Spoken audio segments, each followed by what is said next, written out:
Alright, so hopefully at this point you have already completed your quiz over the Chapter 8 vocab terms. Hopefully it went well for you. I added a few in there, as you could tell, over previous chapters, but terms that I think are important in terms of the class and so forth. So we ended right here. We got to our key terms, and we talked through what the key terms were, but I need to finish up the chapter. The first section was all about the trial balance, something that we've talked about before, and how to start filling out the worksheet and making sure that that is equal, debits equal to credits, and that we've done our ruling. Remember, a single rule means you need to add or total everything up above it.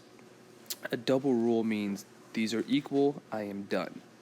So, kind of using that information, the next two sections, the following four columns, are the balance sheet and the income statement sections.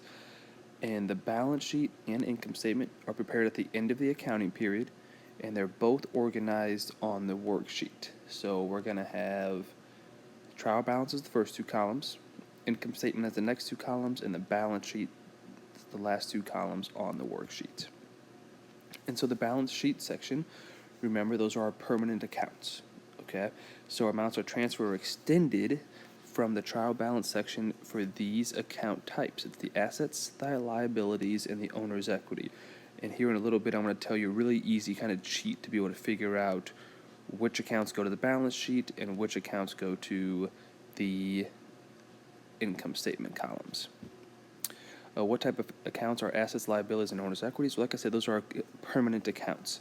A common mistake is when extending the balances to the balance sheet and income statement sections, the withdrawal account is brought to the balance sheet. Okay, so the withdrawal account is going to be brought over to the balance sheet. Income statement sections are the amounts are extended from the trial balance section for these account types. Only two types. Any revenue accounts and any expenses will go to the income statement section. And it says a single line is drawn below the entries in the income statement and balance sheet sections to indicate they are ready to total. So here's kind of what it looks like on the worksheet. We have our two columns of the trial balance. We have the income statement after that, and then we have the balance sheet after that. The line I want you to look at on the worksheet is number 11, the income summary. The income summary is always going to break up what accounts go to the balance sheet and what accounts go to the income statement. Anything above the income summary will always go to the balance sheet, always over to the right. Okay.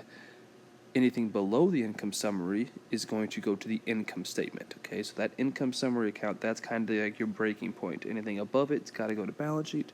Anything below it has to go to the income statement. And then unlike the trial balance section, the debit and credit parts of the credit column totals will not be equal until the net income or net loss for the period is added. So when we look at this here, notice my credit in the income statement is $2,650. My debit is $1,500. Those are not equal. That's good. 99% of the time that's going to happen. They're not going to be equal.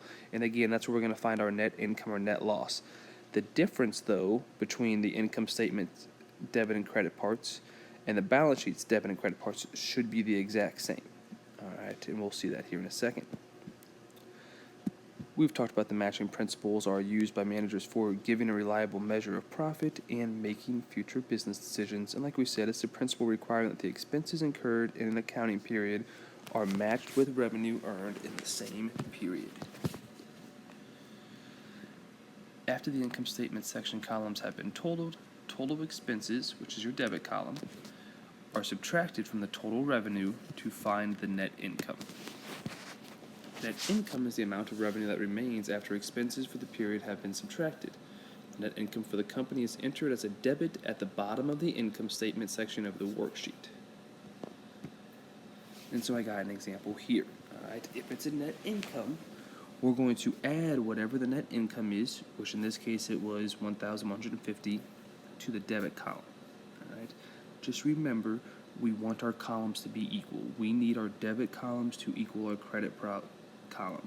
So it makes sense that if it's a net income, it's got to be, give me a second there we go. It's got to be added to the debit part, so that way we're going to be able to have my two columns be equal, because 1,500 plus 1,150 equals the 2,650 of the credit column in the income statement. After the last account, skip a line, so we're going to skip that line 17, because that's where all of our totals have gone. And on that next line, we're going to write either net income or net loss, depending on what we're going to have. In this case, our credits, which are our revenue, are larger than our debits, which are our expenses, so therefore we have a net income. And there it goes on the same line into the net income total under the income statement debit column, or net loss under the credit column. And on the same line into the net income under the balance sheet credit column, or the net loss under the debit column. So, kind of pointing this out here. On the income statement, we said if we have a net income, it's going to go on the debit column. It's the opposite for the balance sheet, though. If we have a net income in the balance sheet section, we're going to enter it as a credit. Okay, again, making those two columns equal. Okay.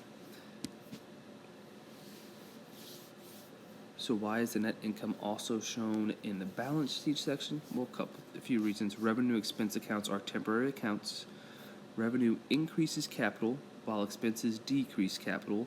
Net income, therefore, increases capital, since revenues, when we have a net income, are going to exceed our expenses. At the end of the period, net income will be transferred to the owner's capital account. Since the capital account is increased by credits, the amount of the net income is entered in the credit column. So don't forget single rules and double rules. Single rules, we need to add them up.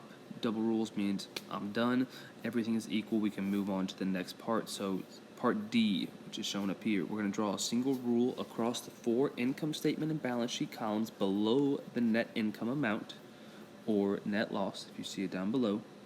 And then once our columns, our debit and credit in the income statement part, and our debit and our credit in our balance sheet are equal, everything is done. We're going to draw double rules underneath those, showing that we are completed with those columns.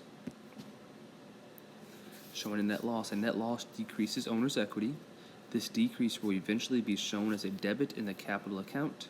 When a net loss occurs, the steps are the same as the net income, except net loss is written in the account name column, net loss is the amount is written as a credit in the income statement column, and debit in the balance sheet column. So as follows. Alright, notice I have a net loss now because my debits in my income statement column, which you can't see that's where debit, but the 2,583, that's my debit column. The 1,837 is my credit column, so therefore debits outweigh credits, which means my expenses are larger than my revenue, so I have a net loss.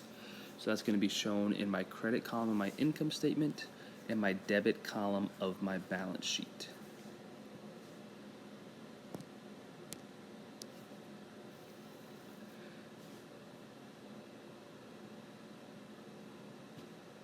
Alright, so that is section 8.2. I went through it pretty quickly as I talked about last class. If you need to go back, take notes, pause the videos, do so. This will be very helpful when we get to the test. For the rest of the class, you should be completing the Chapter 8 Part 2 assignment on Connect. I'm giving you this class and the class on Monday. You will have a quiz coming up, but since we have our Easter break, it's not actually going to be until, I believe, April 16th, so 2 weeks, basically, from today. And it will be filling out a 6-column worksheet on paper, so by hand. And so we'll kind of talk about that in my next video, which will be, I'll be showing next class, will be me filling one out by hand, so you can kind of get an idea of what it looks like. Obviously, with me filling one out, I'm going to give you not a ton of time on the quiz, so that way you can kind of show me what you understand, not just copying down exactly what I do. Hope everybody has a great weekend. Please, if you have any questions, feel free to email me.